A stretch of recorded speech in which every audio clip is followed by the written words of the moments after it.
Welcome to Indianapolis, Indiana, one of the great venues in the NBA, Bankers Life Fieldhouse. Paul Jones and Sherman Hamilton. And Sherm, tonight, it's kind of strange to be back here, seeing as this was the site of the playoff series and such intense games. But you know what? It's going to be an intense game tonight with the Raptors trying to hang on to third.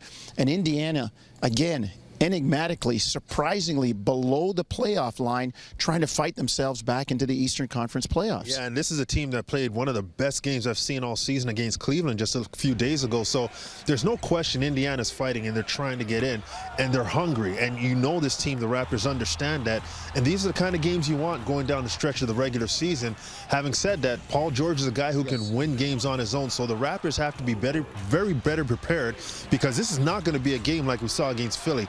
This is going to be a competitive, playoff intensity level type of game. Well, we talked about Indiana trying to get in, and their leader, of course, is Paul George, and he's a guy that, well, that's why you got a P.J. Tucker to guard a guy like Paul George. Those power threes, those guys that can play 3, 4, and stretch the floor.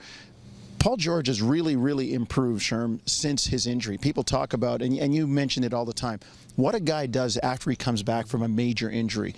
Paul George missed a whole year. He came back. He was getting, well, being lauded as a potential MVP this year. Now, his team hasn't performed, but boy, he sure is performing. Yeah, his skill set is phenomenal. I mean, this is a guy who can hurt you from all areas of the floor. He's one of the rare two-way players in this league as well, who gives it to you on the defensive end as well as the offensive end. But post-injury, guys have to understand who they are and figure out how their game has to be adapted to the new physical appearance or physical feel. When you do that, a guy like Paul George's skill set fits very nicely, and he's adapted excellently. He can score on anybody. He's a difficult guy because he can pass the ball as well. He has a fluidness and a smoothness to his game, and I just think that if you're the Raptors, it's going to be a collective effort, not just the guy on the ball who may be P.J. Tucker. All right, well, let's hear from head coach Dwayne Casey and his players after practice this morning. That's exactly the message we gave the players this morning, is how important this game is to these next two teams and to us. Yeah. And, you know, it's another good situation. It's going to be a playoff type of game, physicality. The intensity of the game is going to be there. It's not going to be like the game Sunday.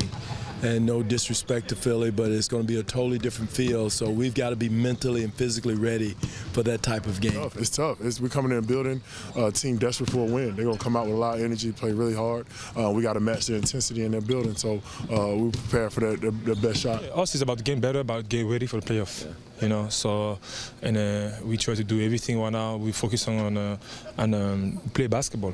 You know, we don't focus on nothing. Just play basketball, play hard, and get ourselves ready. You know, I think it's important, you know, to get in the playoff when you know, mentally, physically ready, and also it's important to go in the playoff. When you get in the playoff, you only have your confidence. Right. You know, you don't want to get there. You say, man, you know, oh, it's time to know. You know you're ready. You know, and that's really count a lot. So you can see the Raptors and the Pacers 7 o'clock on Sportsnet 1, and hear it on Sportsnet 590, The Fan.